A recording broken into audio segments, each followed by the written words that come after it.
Yeah, the beasts of the field follow the air, and the fish of the sea, and whatsoever has its through the paths of the sea. Yahweh, how excellent is thy name in all the earth. Hey, good morning. Welcome to Line by Line Bible Study. It's a good day anyways. Morning's pretty much past. I put up a new thing on my website. It says live for 1 hour, usually between 7 and 11. It's actually between 11 and noon, right? Well, 11 and 1. Sometime between 11 and 1 is when it actually happens. That's the new schedule. All right, let's read. We're at Psalm 108. A song or psalm of David. O God, my heart is fixed. I will sing and give praise, even with my glory. Awake, psaltery and harp. I myself will awake early. I will praise thee, O Lord, among the people, and I will sing praises unto thee among the nations. For thy mercy is great above the heavens, and thy truth reacheth unto the clouds. Be thou exalted, O God, above the heavens, and thy glory above all the earth, that thy beloved may be delivered. Save with thy right hand, and answer me. God hath spoken in his holiness. I will rejoice. I will divide Shechem, and mete out the valley of Succoth. Gilead is mine, Manasseh is mine, Ephraim also is the strength of mine head. Judah is my lawgiver. Moab is my washpot. Over Edom I will cast out my shoe. Over Philistia will I triumph. Who will bring me into the strong city? Who will lead me into Edom? Wilt not thou, O God, who hast cast us off? And wilt not thou, O God, go forth with our hosts? Give us help from trouble, for vain is the help of man. Through God we shall do valiantly, for he is that shall tread down our enemies. Let's read the next one, because we're going to I think we'll get through that psalm today. Maybe not, I don't know, who can tell, but let's read a little more. Let's have a drink of water, because this one's a little long. All right. And I do believe this belongs over here. Anyways, that's just me. A psalm of David. Hold not thy peace, O God of my praise, for the mouth of the wicked and the mouth of the deceitful are opened against me. I should probably back off the mic. Tad, I can hear it. The distortion it's better to hear me than to worry about distortion, I think, right? This isn't a musical performance. For the mouth of the wicked and the mouth of the deceitful are opened against me.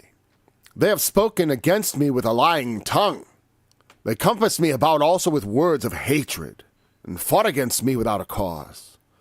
For my love they are my adversaries, but I give myself unto prayer. And they have rewarded me evil for good, and hatred for my love. Set thou a wicked man over him, and let Satan stand at his right hand. When he shall be judged, let him be condemned, and let his prayer become sin. Let his days be few, and let another take his office. Let his children be fatherless, and his wife a widow. Let his children continually vagabonds be, and beg. Let them seek their bread also out of their desolate places.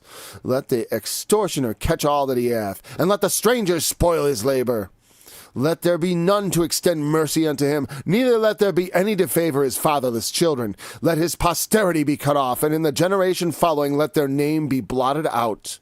Let the iniquity of his fathers be remembered with the Lord, and let not the sin of his mother be blotted out. Let them be before the Lord continually, that he may cut off the memory of them from the earth. Because that he remembered not to show mercy, but persecuted the poor and needy man, that he might even slay the broken in heart. As he loved cursing, so let it come unto him. As he delighted not in blessing, so let it be far from him. As he clothed himself with cursing, like as with his garment, so let it come into his bowels like water, and like oil into his bones. Let it be unto him as the thick garment which covereth him, as for a girdle wherewith he is girded continually. Let this be the reward of mine adversaries from the Lord, and of them that speak evil against my soul. But do thou for me, O God, the Lord, for thy name's sake, because thy mercy is good. Deliver thou me, for I am poor and needy, and my heart is wounded within me. I am gone like the shadow when it declineth. I am tossed up and down like the locust. My knees are weak through fasting, and my flesh faileth of fatness. I became also a reproach unto them. When they looked upon me, they shake their heads. Help me, O Lord my God. O save me according to thy mercy, that they may know that is thine hand. Thy hand. That thou, Lord, hast done it. Let them curse, but bless thou.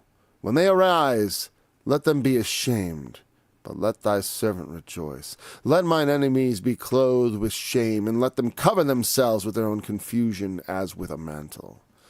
I will greatly praise the Lord with my mouth. Yea, I will praise him among the multitude. For he shall stand at the right hand of the poor, to save him from those that condemn his soul. Another one of those imprecatory psalms, or the cursing psalms, where he's laying it on heavy. Now, Jesus taught us to bless and curse not. We'll talk more about that. We don't need to curse anyone, because anyone who touches God's anointed is cursing themselves. We know that from old time. And as the servants of Christ, we inherit that blessing also. That, he that touches you touches the apple of his eye. That means they're getting right at, it's like poking them right in the pupil. You know what I mean? So you know what I mean? Because, like, if you've ever touched your eye or put contacts in or whatever, like, the white parts are a lot more, like, touchable. As you get in the middle, it gets really sensitive, and you don't want to touch it. You want to scratch the lens of your eye, for one, and your fingers might be... My fingers, I don't wear contacts much anymore, and I don't think I like to touch my eyes with these 50-year-old fingers. I do a lot of things, like I do ungloved work all the time where I'm getting splinters up just crazy and, just, bite them out. All right, that's boring. All right, let's go back to Psalm 108. A song or psalm of David. I like a song or psalm. Let's look those words up and see what the difference is. And he says, awake psaltery and harp. I mean, this is one of the things I talk about psalms. We'll look at the words in a second. But in the New Testament, the word from which we get the word psalm in English is the Greek psallo, P-S-A-L-L-O, psallo. And I presume the title of our book of Psalms comes from the Septuagint, and that's how we interpret the Greek word. So, but the Hebrew, we'll check at that right now, because that's not to say it's the same thing. But the Greek word literally means to use the fingers to make to psalm. It's like, what would be the equivalent? It means literally to play, accompany a music and sing on stringed instruments. That's what a psalm technically is. I don't know if that's it's technical, but I don't know if that's absolute. You know what I mean? Like, you could sing an a cappella song, a psalm. It doesn't turn it into a non-psalm anymore, but it was written as such. It was written for stringed instruments. And I say this all the time because I'm a major opponent of legalism, such as taught by the Churches of Christ. They took that name and sat on it. Thanks. Oh, you're the Churches of Christ. I got you. We're all just a bunch of denominations. You're the real deal. Because you know the truth, which is instrumental music is evil. And they took that matter of conscience, which if you don't like instrumental music, if you find the instruments distracting and you don't want to have them in your church, find a fellowship. I don't think once you become dogmatic about little legalistic things, you become, you're straining out a gnat and swallowing a camel. And I tell you what, everybody who gets down to straining out gnats, you can bet they're swallowing camels. I've said this before. That's what gnat straining is. Gnat straining is the subconscious effort of the human mind to avoid confronting the camel they're swallowing. So they nitpick all this other stuff. I've noticed that people say the death toll, it's Hamas numbers. It's like everybody said... They've been dropping 1,000-pound bombs on civilian areas for months. In one day, how many people did the Hamas people killed? Oh, 1,000. 1,000 plus. Depends on how many civilians you think the Israeli military killed, which is not an insignificant number, but is the lesser portion, of course. Most of them were killed by the attack. They killed 1,000 people. You mean, and then in months of bombing, Israel's only killed a couple hundred? Oh, yeah, right. Come on. We're more intelligent than that. Okay. Anyways, let's look at the word psalm and psalms. I'm already talking things that are not related. Well, they're always related. Everything's important, I think. A psalm, a shir. That's interesting. Or a psalm. Mizmor is the Hebrew word for psalm. I'm sorry, I didn't bring it up on the right screen. Browse the internet is my proper thing. That's what I call it. That's what I called it when I made it. When I prepared this broadcast many moons ago. Mizmor. That's the word usually translated psalm, right? Yeah, Psalm of David. And definition says here a melody. Let's look at the root meaning. Let's see what the Brown driver brings. Anything in particular? No, not really. Yeah, it looks like it has like one thing. Technical designation of psalms. Melody. Properly instrumental music. Properly. That means, strictly speaking, you got to have instruments in this. Otherwise, it's not music. And generally, people do think that a cappella singing, while it is a form of music by all means, we don't generally mean that when we say music. If I say, let's listen to some music, and I just have some guy singing, you're going to be like, where's the music? Right? Because you expect music with that singing. Now, if you wouldn't necessarily expect instrumental music, you might expect I'd put on something, like to listen to that has something interesting vocally or something like that, right? You'd expect vocals also, right? Unless I was like, but if I played instrumental music, you wouldn't be like, well, where's the music? Where's the melody? You know what I mean? Unless it was something, some of this garbage thing. Some of this music, it is like, where's the music? Where's the melody? There is a lot of that, quite frankly. That's why I'd probably feel like that way if someone put on rap. I hear a beat. I hear some chanting, maybe you'd call it. That's rapping, I know. But it's not... Well, it's not even chant like in the traditional sense. I mean like speaking. It's like spoken word over a beat with some melodic elements. I know that I don't want to be oversimplification, but some people feel that way about that. I remember, there's not music. Same thing with a lot of rock music. People were like, that's not music. It's, and that's a question of taste and a question of conscience. I consider all that conscience, but you should not be dogmatic about conscience. Okay, and then Mizmor, that's Psalm Shir. And the people, they'll say, well, that's the Old Testament. I'm like, I know, but they use the word they translated it into in Greek is amazingly the same thing. It means literally to pling on your strings. That's what salo means. It's accompanied singing. It's the idea that they want to separate that from that based on a very, like I said, a very blockheaded is about good way to put it, way of reading the scriptures. Well, they never mentioned explicit musical instruments in the New Testament, and unless it's explicitly mentioned, we cannot. It's like it doesn't explicitly mention cars. How do you dare drive one? Well, we got to. That's not church. Well, it might be. Maybe it isn't church. But again, like they'll readily admit in the Old Testament they sang, then why is there nothing forbidding? That which was allowable before, you'd have to forbid it. It's so ridiculous. We're not, of course, will they be swallowing bigger camels as yes, their overall legalism in that denomination.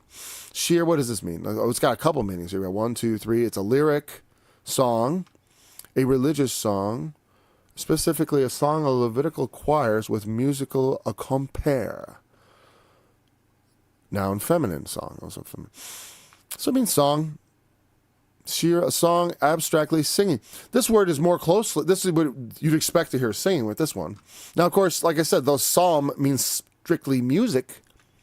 Of course, when we think of music, we also think of singing. I already went over that. Anyways, so my main point is just that, music often includes things other than instruments. Yeah, I know Satan was big with instruments of music. That doesn't make instruments of music bad. You know what I mean? Just because there's some association there in prophecy of, the Prince of Tyre, he's got instruments of music and tabrets and pipes. It's all evil. It's wrong. It's absolutely wrong. It's wrong-headed. Now, they aren't, they invent to themselves instruments of music like David. I mean, look at, but they forget him that made them. They made it all from the beginning, from whom all the inspiration comes, who were stealing all these melodies out of the ether from. And I being a little bit tongue-in-cheek about the ether, of course. I was kind of suggesting that there was a medium of ideas from which, no, I don't really literally believe that, but there's something like that. The realm of ideas is, there's nothing new under the sun, really. And I believe that. We think we have new things, but there have been before. Different forms, different forms, surely, but mankind has not significantly changed, and society, though it changes, the people in it still do the same things. It's just over and over again. I hear people saying things, I'm like, boy, how can people be so soulless? They're talking about the soullessness of people. I'm like, well, it's all the wealth. It makes your soul lean. In America, we have very lean souls, probably all of us, and we don't even recognize it. Well, often we don't in our youth. I think me and my wife would agree on that. When we were young, we never thought. You think about all the troubled. I remember hearing about starving people in other countries, but it was like they might as well be starving aliens on another planet. I never felt bad. I never felt bad about starving children, honestly. I felt a little bad as a child, sure. But when I say that like the way I say I didn't love my wife the way I do now, the way when I first married her, I was in love. But there's no way I loved her like I do now. And there's no way as a child, I could empathize with starving children like I can when I got my own children and grandchildren, that I can visualize starving, especially if you have a vivid imagination like I do. Anyways, I will sing. My heart is fixed. My heart is in one place. Let me bring myself back. Okay. He's talking about his dominion here, right? And my heart is fixed. I will sing and give praise even with my glory. And what is his glory? Well, the glory which you gave me, Lord. We have a glory, not our own. It should not be our own, but that glory which God gives us in him, in his son, in that what he allows us to participate in. Like Peter, he said, by saying thus, he signified with what manner of death he should glorify God. I want my life and my death to glorify God, and that is a glory that God will return to me. It's not something you lose like the vainglory of humanity. When you do glorious in the eyes of God, that lasts forever. When he sees what you do as being a work of glory. You mean something notable, something worth. Look at this. Let's shine a light on this. Let's glorify. That's literally what it's like, shining a light on something. Spotlight.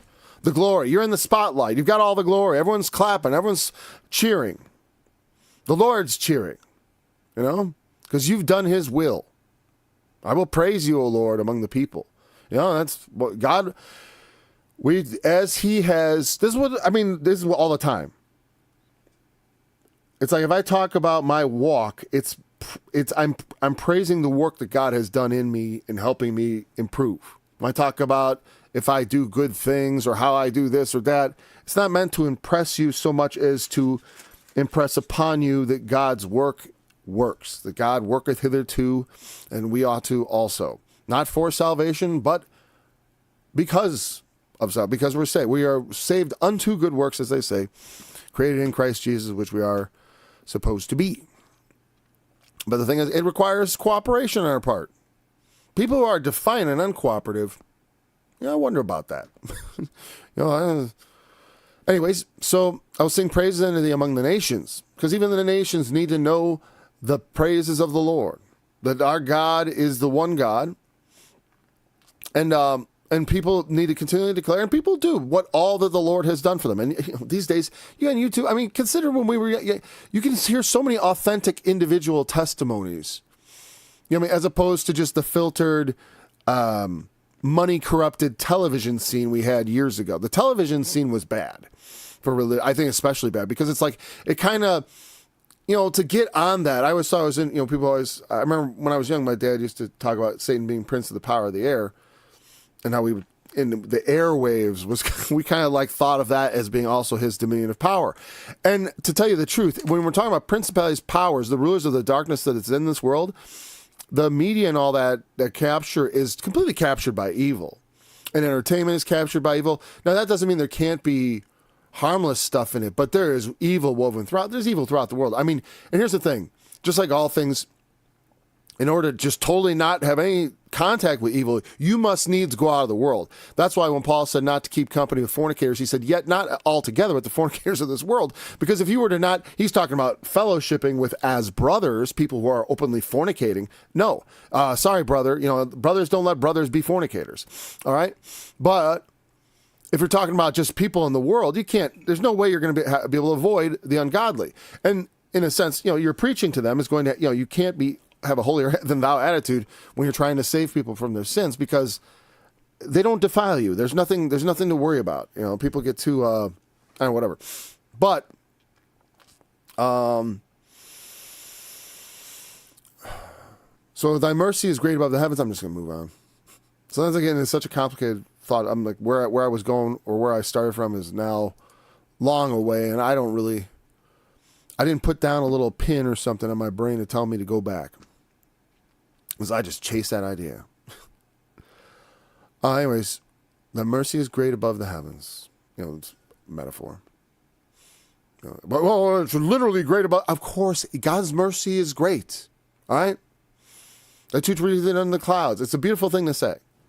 I'm just saying, just be aware of the biblical use of such things.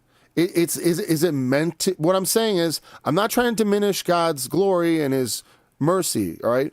But what I'm saying, does it have to be literally true, or is it just true enough as a metaphor? You know what I mean? Because obviously that it reaches under the cloud, like you're going to put it in a graduated cylinder and measure it? Yeah, I mean, don't be so, that's what I'm saying. We cannot be blockheads. I don't know why I'm using that word. I guess because like the idea that, I'm just square in the head and I can't fit through a round hole, I guess. And a square is something artificial, because I'm artificially keeping my corners very straight. It's got to be this way. I'm rigid. I don't think so. Be thou exalted, O God, above the heavens. The heavens are something we see as the most exalted thing, the highest thing. There's nothing higher than all that stuff up there. It goes way up. And the idea of saying your mercy is great above it is saying your mercy is so much greater than the creation itself. Because the mercy of God is an actual attribute of God. And of course, the truth, his truth. And it's not like, people say there's alternative truth and alternative facts, or and what it is like, it's funny, because you often do look at different sets of facts. You know what I mean? Here's one set of facts. It's like, well, here's another set of facts. There are alternate facts. It doesn't mean that you have to contend with all the facts. And some of them may be misinterpreted. We can't just deal with the facts that we like because they fit in with the view we've already chosen a priori, which means before the fact, right? We're not supposed to do that. Well, I mean, we shouldn't. It's unwise. Be thou exalted, O God, above the heavens, and thy glory above all the earth. And how is that so? Is God not exalted? Is God not exalted? Well, how does God, because again, God is exalted. We say things, God is glorified. By whom? By the angels? By himself? What? That's the point, is that glory comes from somewhere. You know what I mean? The true glory comes from God. But when we glorify God ourselves, we exalt him. And we ought to exalt him as above the heavens. What does that mean, though? Well, that he is a higher priority than anything. He occupies the highest position. And his truth occupies the highest position. What I was saying about his truth, and that's a good way of putting it. His truth is a higher position truth. I mean, there are other things that are true, but they're less importantly true. You know what I mean? They're not as hierarchically, critically true. The truth of God is the critical truth. Like I said, you may fall off a building and the angels may not bear you up in the flesh, but you may find in the next moment you're in the resurrection and you find yourself actually You are borne up by the angels, and you haven't really fallen. You know what I mean? So it goes. The mercy of God reaches beyond the curtains of death. So that's quite. It reaches above the heavens. Yes, we usually don't like thinking of it, but it also reaches down into the depths and shines a light in the darkest of all darknesses. And my glory above all the earth, that my beloved may be delivered. That usually means myself, my only one, my soul. Oh, thy beloved. I'm glad because my glasses. The TH could look like an M very easily out of the corner of my eye. Thy beloved. Oh, that makes better sense. That thy beloved. In fact, David means beloved. I wonder if that word is the root word of it, and it's just, you have to understand that he means not his name, but his. That's interesting. David. Okay. Beloved. It is the, it's a different form, but I'm going to bring it up anyway just for fun. See, David is David in Hebrew, and this word is Yadid. That's from which we get David. Yadid, it means beloved. David is just a similar version of it, whatever. In fact, let's see. Let's prove that. Make sure you're right, Paul. Before I go off and be wrong, I'm going to take this. Oh, no, where's David? Verse 1. Let's take David. Let's look at David. David from the same as Dod. So where's the Strongs? From the same as dude. And dude comes from what? Beloved, love, or uncle. From an unused word. Oh, well, I'm off the course. Yadid. Well, maybe that comes from the same thing. From the same as dode. Okay, it comes. They're kindred words. They're cousin words. Okay, Dod. They both come from Dod. And how Dod got from being uncle to dad. I'm just kidding. That's not how language works. No, sir. All right. Back to our text. Moving on. That thy beloved may be delivered. So it could be somewhat of play because it's a related word to his name. Save with thy right hand and answer me. God's right hand is the hand, it's always in his right hand because the right hand is the metaphor for the strength. Use your strong arm to save me. Don't try to save me with your left. Make sure you use your right. Use your strong arm. That it be sure. Not that God, there's any doubt with the Lord, but the right hand is referred to emphasize that. In order to emphasize that. God hath spoken in his holiness. I will rejoice. And I think what he's saying is that he's spoken about what he would give them. It was under David that Israel finally realized the full dominion that God has promised. Because Israel, as they came into the land, there was no king in the land, and every man did what was right in his own sight. And there was not a central authority. So people the corruption kind of was quick and fast among the people. Even in the coming out of Egypt, like I said, in the wilderness, they continually rebelled. And as they came in the land, there was a brief generation there where they were under Joshua and things were good. But then very soon after that, things went astray. And even in the time of Joshua, there were problems, right? There was a guy who took the accursed thing, hid in his tent. There was that, among other things. Okay, so then he starts talking about the land of Israel. And then he goes on, Manasseh, Ephraim, Gilead, Judah is my lawgiver. Interesting. Because that's his tribe. But it's interesting that he speaks that way, almost like he is Israel, though it is a psalm of David. But he's speaking of the expansion of Israel. Then he goes, Manasseh is mine, Ephraim is, Judah is my lawgiver, Moab is my washpot, which is kind of of course, a derogatory, but the thing is, and over Edom I will cast out my shoe. I'm going to dump out my shoe over Edom. Over Philistia will I triumph. Well, those were nations that David did subject.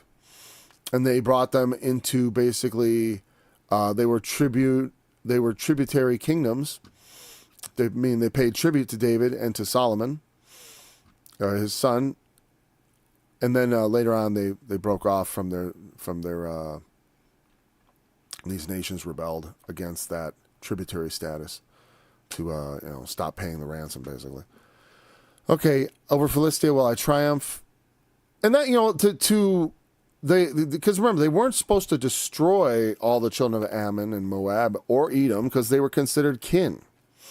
But they were not, but through history, before this all happens with David, Moab had provoked, used their, whatever, they led Israel astray in the matter of Baal Peor.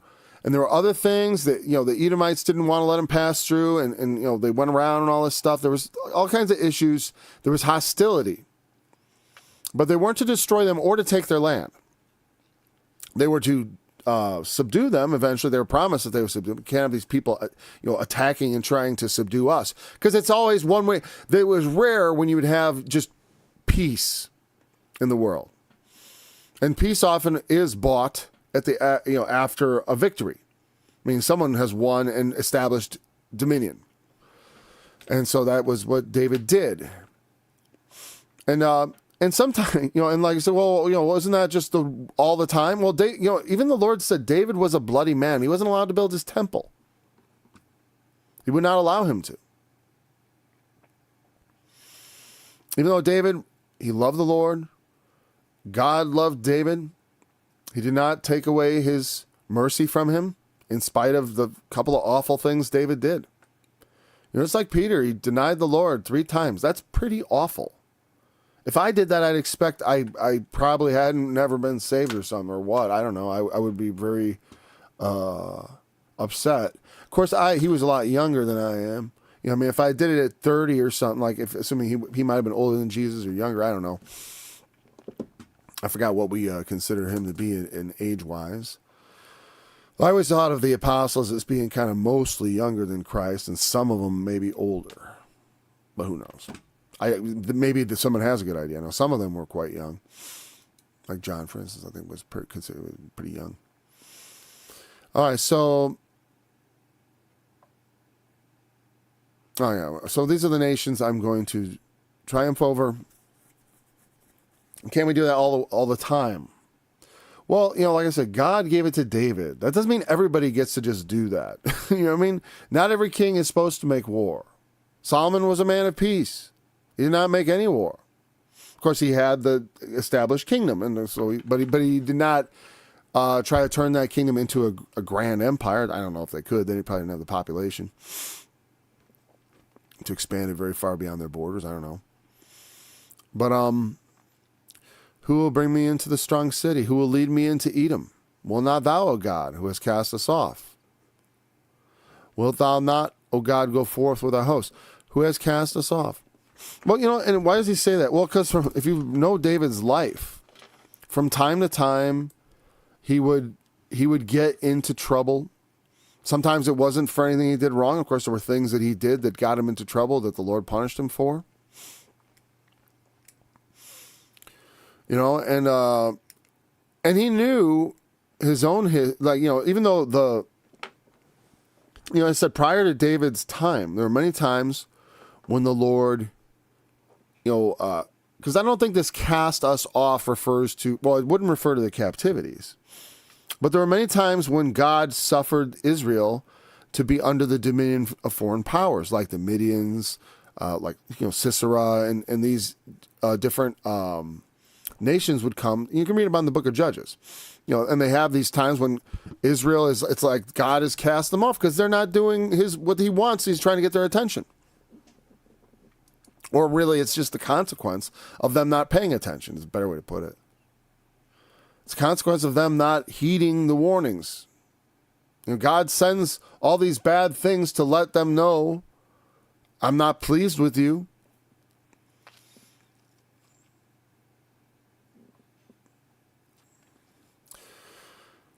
But, well, what do you do when God isn't pleased with you? Well, that's what the beginning is about. My heart is fixed. I'm turned to the Lord.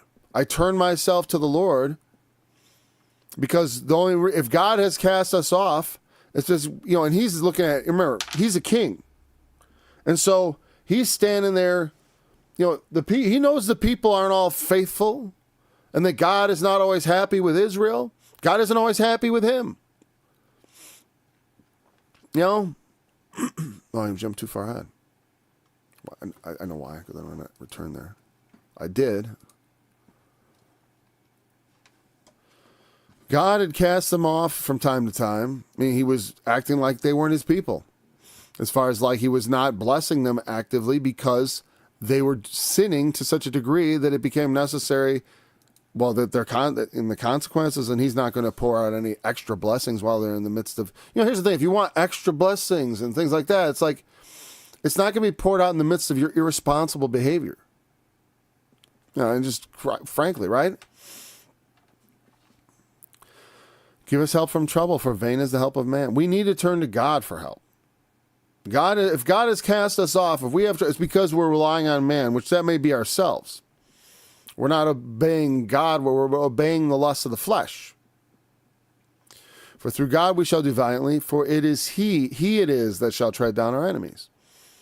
And that goes true for whatever, we wrestle not against flesh and blood, but against principalities and powers. And if we want to tread those enemies down, if we want to defeat those enemies, if we're going to defeat them at all, and I don't think we're going to be utterly just losers. I mean, like I said, ultimately, we know that Satan will kill the final witnesses of the Lord, but even along the way, there are plenty of ways to be victorious. And as far as whenever we successfully preach the word, when someone's eyes are open to the truth, or someone becomes, where a Christian who does believe starts becoming, starts turning that belief into, how would I describe it? Starts profiting from that belief. How about that? They start profiting from it. Because you should profit from your faith. You should profit in the things of God and the things that faith brings. And also you should be seeking to increase your faith, as the example of the apostles. I believe, but I need help, because there's no way someone started believing today believes more than I do, who believes for a long time, I think. Unless they're in the midst of some grand miracle. For the most part, people come to faith in a mundane way, actually. They believe without some miracle or something, I mean, well, because for Jesus, the fact that you could believe in him was already a miracle. Blessed are your eyes, for flesh and blood has not revealed this to you, but my Father.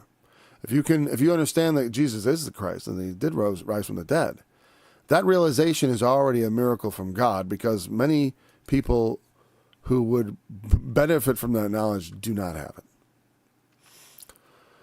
So now we come to that imprecatory psalm, the one where he's cursing them, right? The mouth of the wicked and the deceitful are opened against me. They have spoken against me with a lying tongue. They have compassed me about also with words of hatred and fought against me without a cause. I mean, that's awful. Without a cause, and just outright persecution. And of course, there's always a cause, but it means a righteous, good cause. It's like, when my daughter went to school, I told her, you gotta understand, if you socially, obviously don't be a phone. I told her, I'll give advice, whatever, but like, some people are not going to like you, and you won't be able to do anything about it, because they're not going to like you because of anything wrong with you. They're going to like you. They're going to hate you, not because of you're good, but not because you're bad or anything, but because you're good. They're going to hate you for your virtues, because they have none. And you have obvious virtues, and they will despise you for it. It's like, because even you can try.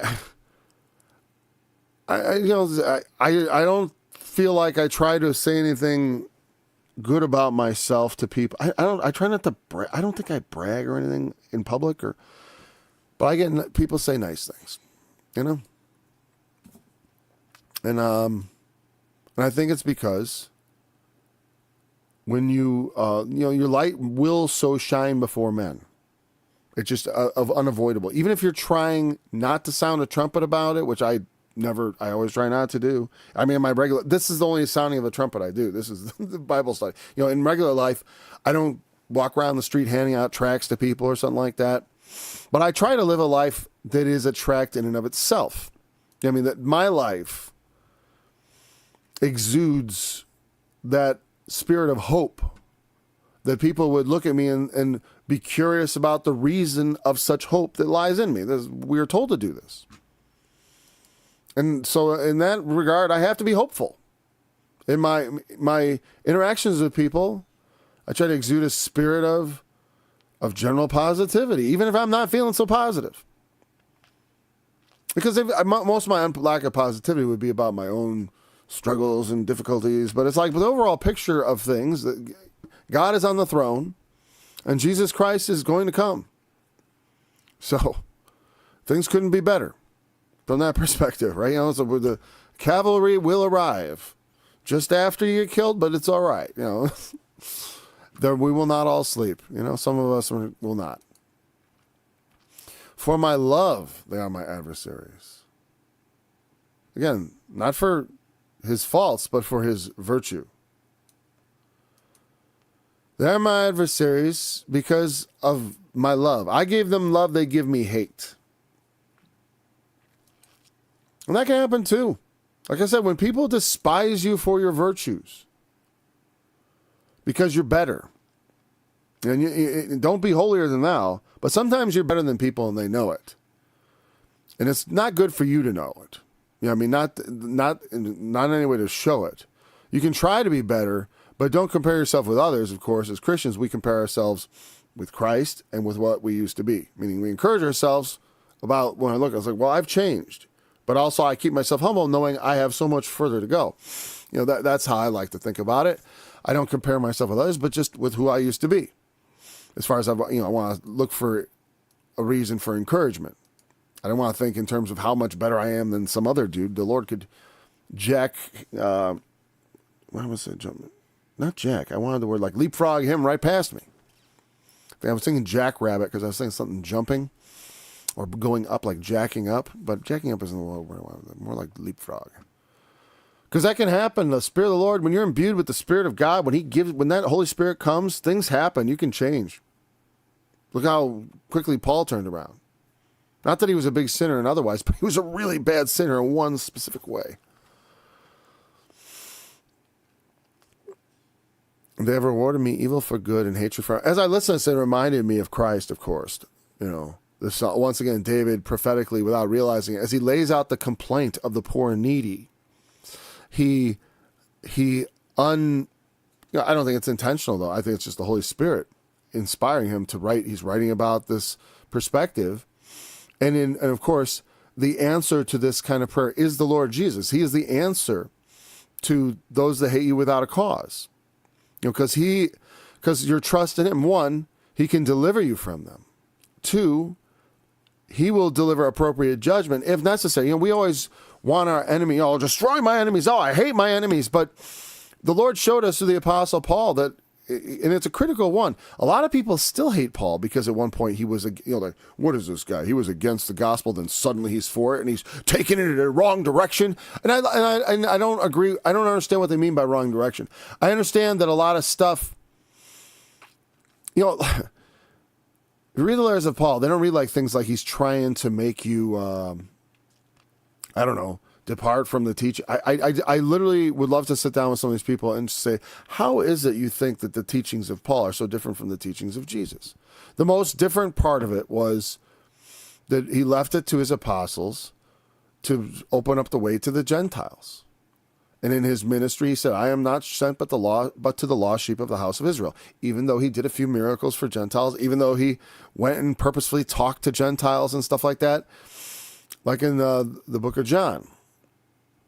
But prior to that, he was entirely considered with Israel, which has been God's attitude up to that point. And prior to that, until Abraham, he hadn't had much mind for anybody, except as individuals, I suppose. Like not to bless any people, because he would bless them and bless the earth in sending Christ. That is what that's what that whole covenant is about. In him would all the kindreds of the earth be blessed.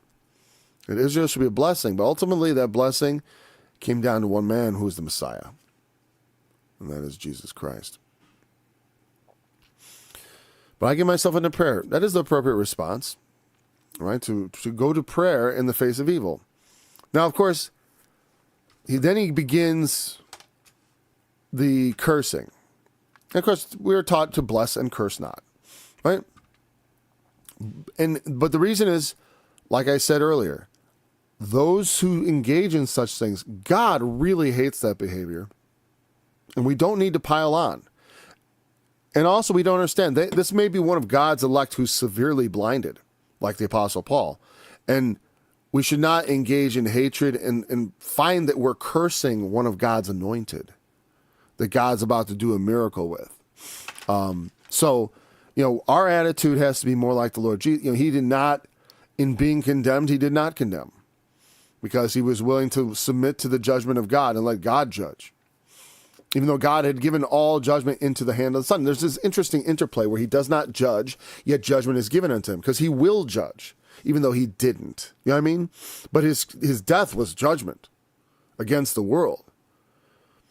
Because the blood of him was shed for us. Because we're sinful. Not because our systems suck. And the government will kill people. Who don't deserve death. If the right people want you dead, you die. That's how human government works.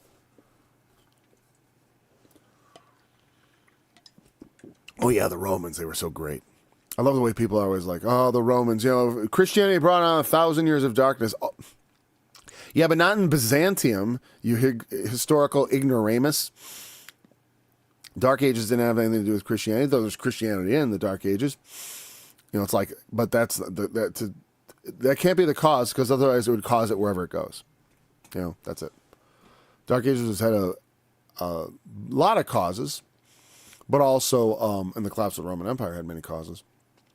But Christianity being in the mix in the Dark Ages is kind of, it may have led to certain beliefs in that time, because of they were. One, most people were illiterate and and didn't have access to the Bible, certainly in not medieval Europe, Dark Ages Europe. Anyways, we don't have to curse people. We shouldn't. Because if they indeed are worthy of cursing, God has already cursed them. And there's no greater curse going to come on them that they have brought on themselves by the sins they have done.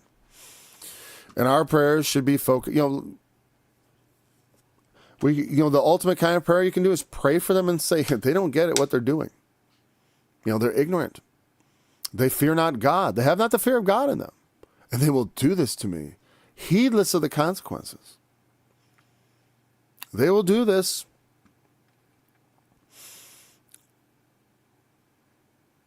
Set a wicked man over him. Let Satan stand at his right hand. Let Satan be your right hand man. And that's not a good way. You know what I mean? Because Satan is the adversary.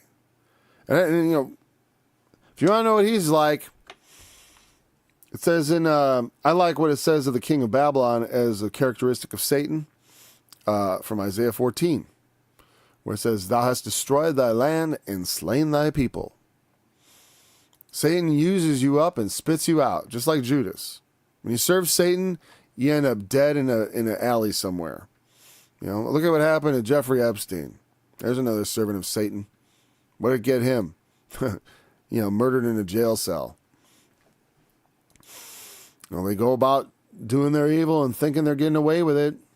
And they get away with it for a while. But only so they can heap upon themselves judgment. Yes, when people, those who reward hatred for love and who bring harm to God's anointed, or even to just the humble and the poor and the needy, just your average person that doesn't deserve that kind of treatment. Not from you. You're not judge.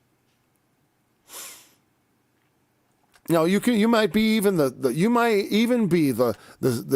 rod in the hand of the Lord to bring correction to his people. That doesn't mean he won't turn on you for being the rod and break you over his knee. Oh, surely he will, and surely he does. Just like Satan. He uses Satan. Satan to be Satan. As I was saying, it's like, the more I look at it, like I said, it's like there's no way God stumbled into that one. Like, oh, you're going to go bad, Satan. I never knew it. Oh, but his name used to be Lucifer before he fell. I don't think that's how it goes. The more I think about it, the longer I'm in it, the less I think the fall of Satan is yet to come. How art thou fallen from heaven? When he exalts himself. The fall has to come after the exaltation. Whenever in the history of the entire... When did he ever get to play King of Kings? You know, he got to watch the King of Babylon do it, got to watch the King of Syria do it, got to watch Hitler do it, got to watch all these people try to be ruler of the world or whatever. Ruler, you know, be absolute ruler, be absolute tyrant after his own heart. Yeah. So I still think he wants to do it. I want to ascend into heaven. I want to exalt my throne above the stars of God, and from thence be cast down. Not that he wants that part, of course, but I don't know. I know a lot of people put like that war in heaven in the past and all that. That always, even the fact of that one always kind of, well, whatever. I know a lot of people put that in the primordial past. I think that's interesting. When he shall be judged, let him be condemned. Like I said, when you look in the Bible, you see all these spirits running around in heaven, on the right hand and on the left. Satan himself coming before God. As far as I can tell, some people think, well, when Jesus came, that all changed and Satan got cast down in the earth. Really? No, I don't think so. And the war is more like an eviction. I think I never liked the idea of war like Satan's actually trying to fight. I think what it is he's getting removed and he's not going quietly. You know, that's basically it. I'm sure that there are angels that can manhandle him. You know, all you need is the right kind of power, you know. I'm sure he knows. He's only got his own instruments, you know. I mean, his abilities. When he shall be judged, let him be condemned, and let his prayer become sin. That's what I don't. Here's the thing. One of the reasons I don't pray like this, because of the, you know, we have a, you know why? Because something's come along, the law of Christ. The law of Christ supersedes the Old Testament. And so I'll look at this, and it's all true. People who do this, yeah, Satan stands at their right hand. God will set wicked men over you, or something similar. I mean, the God will punish those who do such things. He will make their prayers sin. I don't need to say a word about it, and I shouldn't, because my prayer might become sin if I'm praying. Imagine if I was praying, "Oh God, this Saul of Tarsus, let his days be few. Let another take his office. Let his children be fatherless." He didn't have any children, but you know what I mean. I started praying all this stuff. Let the extortioner come after, and people were probably praying to God like this especially after he became a Christian. The Jews were not very happy with him, and they didn't have any such. You know, there was no rule in Judaism against cursing people for doing evil. I mean, it seemed logical, right? Because in Christ we have because the Lord will open the eyes of some, and sometimes when you least expect it. So let's see the curses. Let him be condemned. Let his prayer become sin. Well, I've read that, but like I said, you can be judged and not condemned. That's why judge is not as bad as condemn. We have to judge things at least for ourselves. You know what I mean? Like, and that's a careful thing. Like I said, I don't think smoking is good. I consider it a sin, but I don't condemn and judge others if they smoke on that basis, because I consider it could be a matter of conscience. So, you know, especially cigarettes. I don't like being under the grip of nicotine. I don't know anyone who has been, who doesn't understand that that's pretty strong addiction and inconvenient in many ways. You know, but I'm not going to sit here and condemn people. Lest my prayer become sin. Lest I condemn myself and be found to be the same. You know, that's why judge not that you be not judged. The judgment of God stands sure. We know that the judgment of God is sure against those that do such things. That's why we don't have to, that's why it goes back. And that's why Paul says that in the opening of Romans. Yeah, we know homosexuality is a sin, but you that do similar things, let's say you're a fornicator. You think you're better? That was also, they didn't even bother to mention homosexuality when they in Acts, when we were going over in Acts and talking about the sins that the Jews wanted to make sure people didn't commit, like drinking blood, eating things sacrificed to idols, and fornication, and things strangled. That was that one's hard. That was the one I forgot the other day, and it's kind of funny because it's like, all right, but all right. So 3 of those might seem a little weird. Fornication. I'm not saying other things are acceptable, but Jesus, he refused to condemn a woman who is caught in adultery. So if that's the standard, I can't condemn people for doing those things. I can say, God, the judgment of God is sure, you shouldn't do those things. They're sins. I mean, those things that are specifically said by the word of God to be sinful, that's sinful, and you shouldn't do it. But I'm not going to sit here and tell them they're condemned, because Christ may have opened to their eyes to that fact, and they may repent of their sins. So don't stand around condemning people. You can gently remind them of the truth. That's not judging, okay? Especially if you do it in a non-judgmental way, and which you should be careful to do, because like I said, because you don't know who you're talking to. You don't know. I know these gays, these fake, yeah.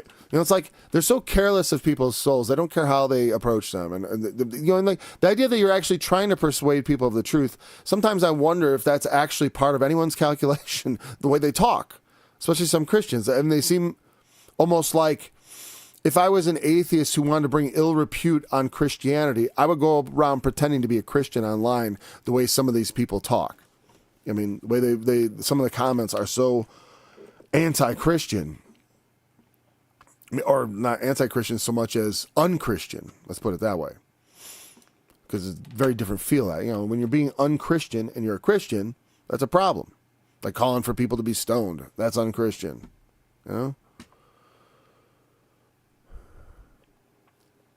his days be few, and let another take his office.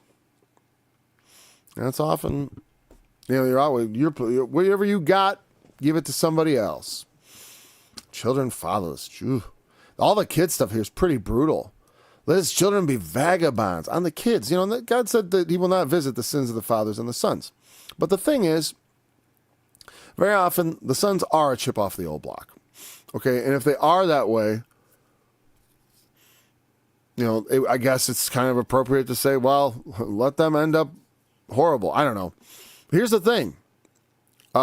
It's wrong to say this in any context as a Christian, of course. But it's true that oftentimes, hey, you know what? Those that do evil, their children do end up fatherless sometimes. And sometimes their wife a widow.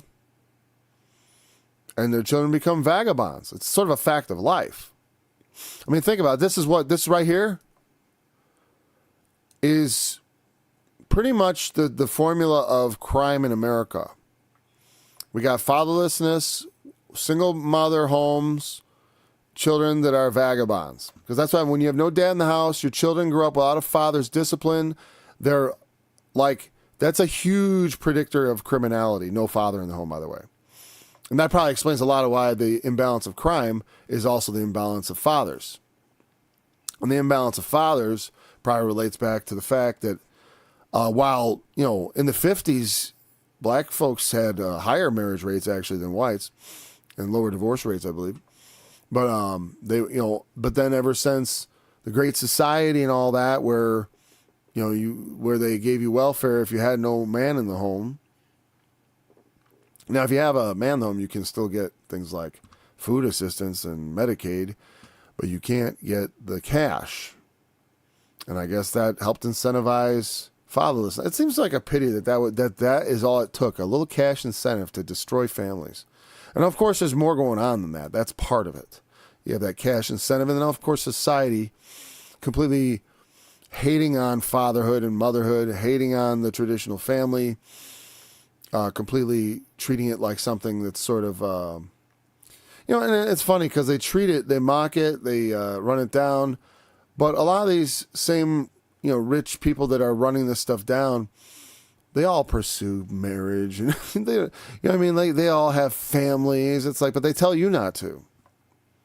I was saying like the things they tell young girls today, it's horrible. Don't have a family, whatever you do. Wait until you're infertile and it's too late. I know there's happening to a lot of women these days.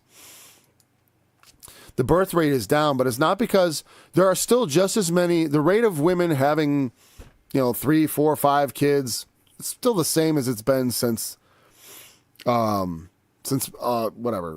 last 50 years, right? That hasn't changed much. It's not like we are having more only children. That's also hasn't changed much. It's the goose eggs. It's the women with no children that's skyrocketing. And they'll never have children because they're too old. And that's why you're going to be too old to have children. And that's something they don't warn young ladies about.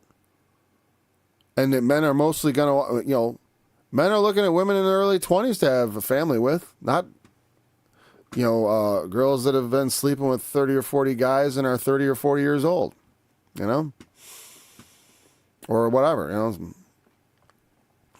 I think I've been told my brother, look for a younger girl. And he did. No, he didn't look for her. Actually, she just fell into his lap. I should say that. But it is better not to marry some, he almost married a woman with kids. And it's noble if you can, but it's like, recognize the situation. Be careful. You don't want to be stuck in a marriage where you shouldn't leave. You're not supposed to. Especially if they're pleased to dwell with you. And I'm referring to things I prevented him from doing at some point in the past. Or convinced him not to. I didn't prevent it. I just talked him out of a bad marriage years ago. I'm glad because now he's in a good one. Let the extortioner catch all that he hath, and let strangers spoil his labor. Extortioner, I think it just means like someone who uses violence to, like a robber. Extortioner might be, let's just check it real quick before we get done here. Oh, we gotta go to the next psalm. The extortioner, verse 11. Catch all that he hath. I wonder what that word means. Nasha. To lend or become a creditor. So, the lenders. Primitive, rather identical with nashash in the sense of nasha, to lend, or by reciprocity, to borrow. In this sense, it's like the loan sharks and the lenders. Lenders don't have a good reputation historically. Again, remember, borrowing money in the Old Testament was the first step to slavery. because that, and we call it today, we say debt slavery, right? You get into debt slavery. You're not really a slave. You can free yourself. They have something much like the Hebrews had the year of Jubilee. And every 7 years in America, you can commit bankruptcy. So there's that. But you shouldn't use it if you can avoid it. And, because, of course, it's better to establish good credit, borrowing and, But they do have, but some debts you can't get out from under, like student loans. You got a special thing for that. You never get out of that debt. That's pretty harsh.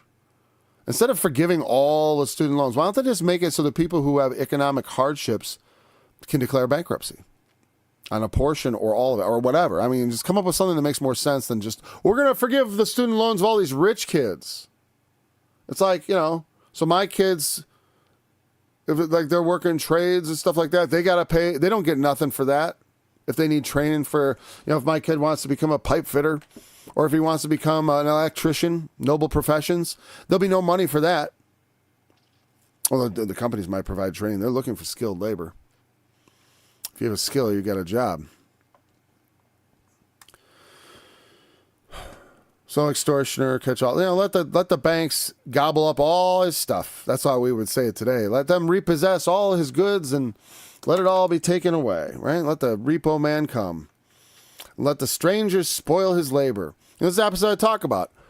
Nice sentence, Paul. There's also this is something I talk about when I talk about heaven. They shall build houses and inhabit them. They shall plant vineyards and eat the fruit of them. Because what's worse than having strangers just spoil everything and spoil here doesn't mean, it can mean ruin, but it means generally to despoil or to take. Like I remember my dad one time, he planted a couple watermelons in his yard, and they were coming along nicely, and then one night One day he woke up in the morning and no watermelons. A stranger spoiled his labor. Now, he wasn't too upset because he wasn't working too hard for it, but he'd been watering and keeping track of it. Someone else had, obviously, also. May that watermelon have been tasteless, because that would be good for them. To be like, I shouldn't have stole it. Let them not say that stolen is sweet, right? And I mean that for their blessing. I mean, because it is. Hey, don't curse yourself. The extortioner, the stranger, spoil his labor. Let there be none to extend mercy unto him, neither let there be any to favor his fatherless children. And often, here's the thing. That's a fact of life. Fatherless children don't get favor because not having a father in your life results often in poorly regulated social behavior. Because mothers aren't really good at regulating social behavior. They tend, not all are like this, but their tendency is more to give to the child, to provide for their needs, to accommodate for their needs. That's how their instinct, especially for very small babies. And of course, no child should be punished for something they can't understand. Now, sometimes they can be forced to do something they don't understand, like to brush their teeth. That's not a punishment. That's just more discipline. I'm sorry, you can cry all you like, but I've got to brush your teeth. I'm not angry with you. I'm not punishing you. I love you. Here we go. It's kind of a funny thing as they're having a fit, but it teaches them discipline. And so do many other things. And fathers are better at it. I have a lot less pity when it comes to that kind of just stuff that doesn't need pity. Your cries don't mean anything to me because I know you're not hurting. You're screaming because you're frustrated. You're screaming because you're angry. You're screaming because of all kinds of things, but you're not hurt. The only tears I accept as a father are sorrow for legitimate things. Like if your dog dies, you can cry. By all means, or if your hamster dies, you can cry. I mean, I'm not going to, or something sad happens and you can cry for that. Something, that's what it should be. It should be something sad, but not like or you're hurt bad, you're injured in hurt physically. You can cry for that, and there's probably other legitimate reasons. You can cry out of happiness. That's good, but no whining and crying for things you don't need or I said no about, whatever. Or just period, don't annoy me. Don't be annoying. Something I never let my kids be annoying. I bless them by not letting them be annoying. Boy, because why? Because people like people who aren't annoying. If there's no dad around to even things out, kids tend to get too much soft treatment at home and they come out and they're pretty intolerable.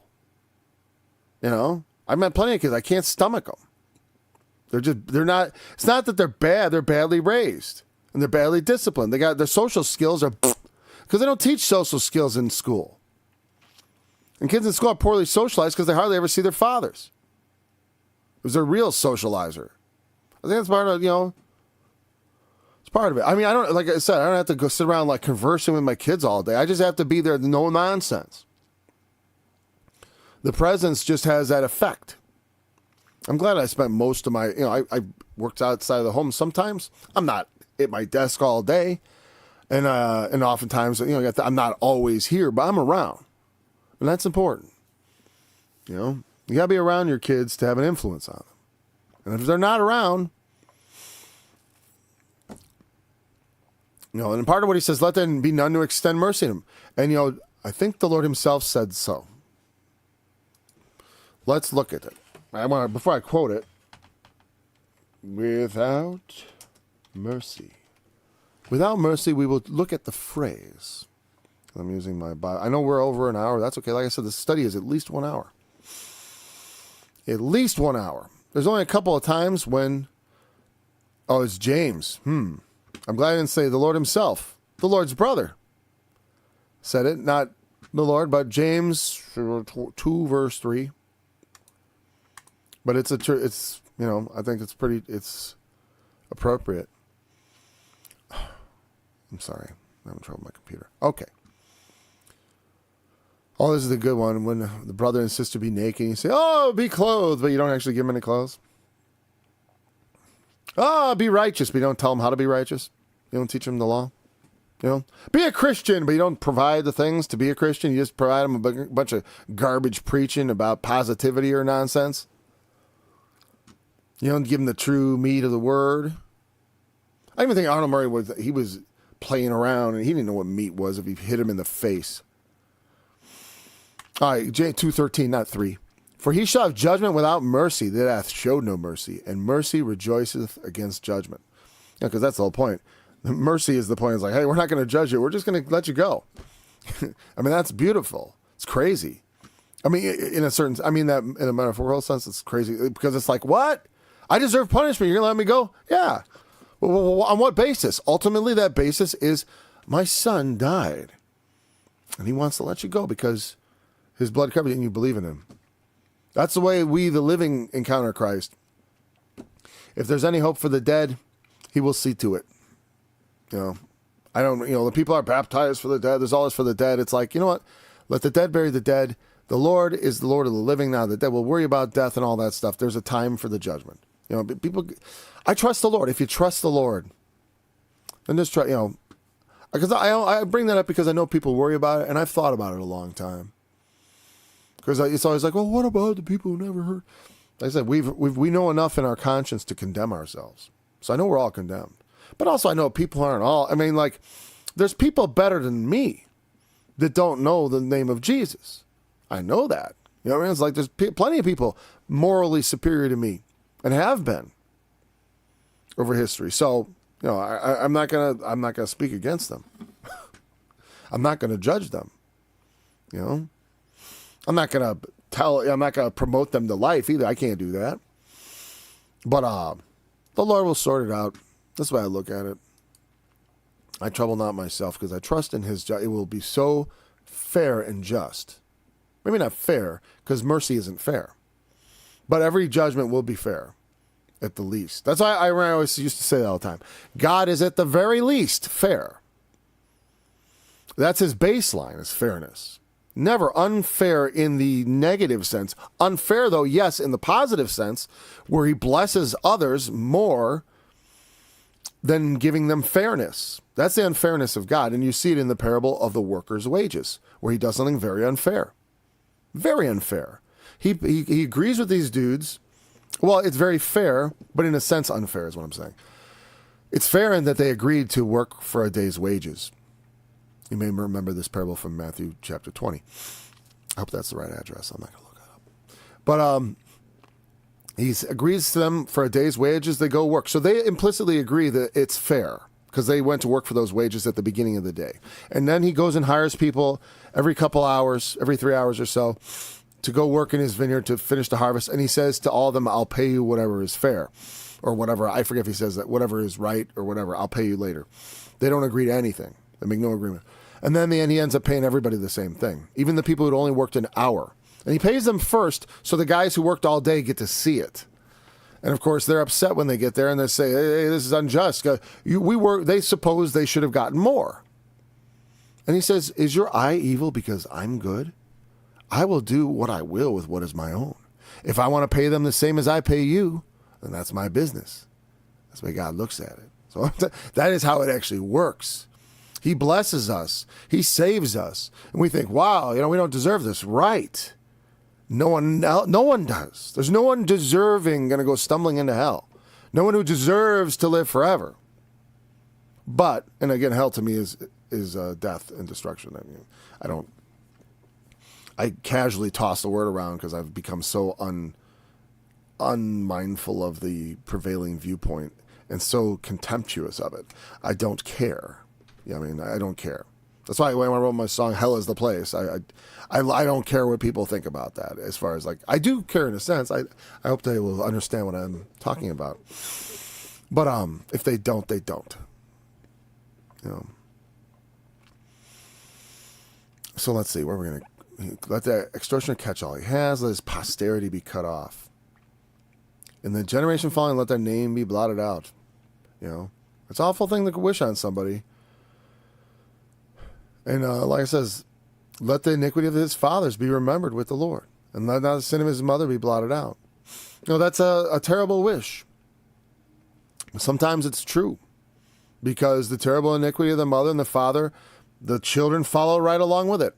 I mean, I normally say good things about the last president. I don't think all good things about, I hate his pandemic stuff. I absolutely was annoyed with all that with the vaccine and all that stuff. He's still tooting his horn about it. Still may vote for him. I don't know. I may not have much of a...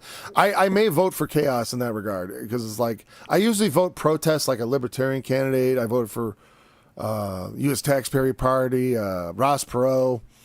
I thought I wanted to vote for Bobby Kennedy, but then all of a sudden I realized I'm anti-Israel now. Oh boy, I didn't want to be. I'm telling you that because everyone's pro-Israel. Why do you, Lord? Why do I have to be anti-Israel at the one moment when everyone's pro-Israel? Everyone's standing with Israel and not me. And I don't stand with Hamas. I stand with Christ in the way of peace. They should cease from killing each other. Especially from killing so many civilians. It's absolutely disgusting. Especially because they spelled out what they wanted to do.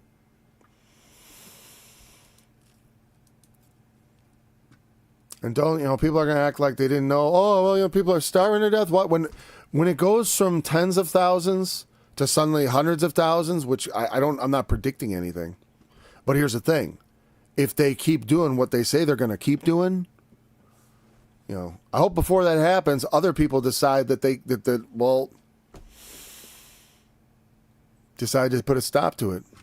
Hopefully that's us, because we can do it peacefully.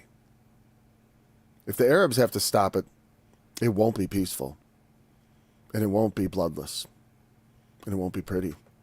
And I don't think it's 1973. And I don't think it's 1967. And I don't think it's 1948. We've been making a war on these Arabs for nigh on 30 years. You know what happens when you go off into war against your enemy? Have you learned nothing from the Lacedaemonians, or the Spartans as some call them? How that they will learn your ways of warfare and start beating you. It's like the Yemenis. They got cheap little missiles. Our missiles are expensive. Our expensive equipment's going to be a downfall of us probably. Because they're going to beat all this cheap stuff and using technology that's trickled down. It's trickled down all those years of prosperity. They got drones. They got guidance. They got rockets. This is not 1990. But the people in our government still think it is. Okay, whatever. I'm glad I saved that to the end. That way if people are bored with that kind of stuff, they can turn off. I'm just still finding out where we're going to finish. Let's see. Oh, well, let's pick it up with verse 16, huh? Because yeah.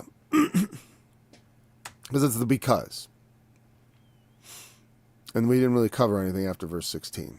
So, yep, that'll be it. We're going to pick it up here. We're going to go at least this week with Psalms. We'll see if it would have been really convenient to end on Friday, but I still haven't decided what book I want to do. I'm like thinking, do I want to do Revelation again? I was thinking about, I was going to go listen to Revelation and some of the oldest books like Matthew, because people used to complain about all my sniffling and stuff. And if you've noticed, I've improved that a lot since the days of yore. I mean, I still breathe and it's kind of noisy, but hopefully it's not as annoying as it used to be. And if I really have a bad fit, I go on the other screen. I got a mute button. I discovered the mute button. So anyways, remember the testimony of Jesus is the spirit of prophecy, and we'll be back to study tomorrow, God willing, and I sure hope he is, because I am excited to get back into the Word every single day. Thanks for joining me.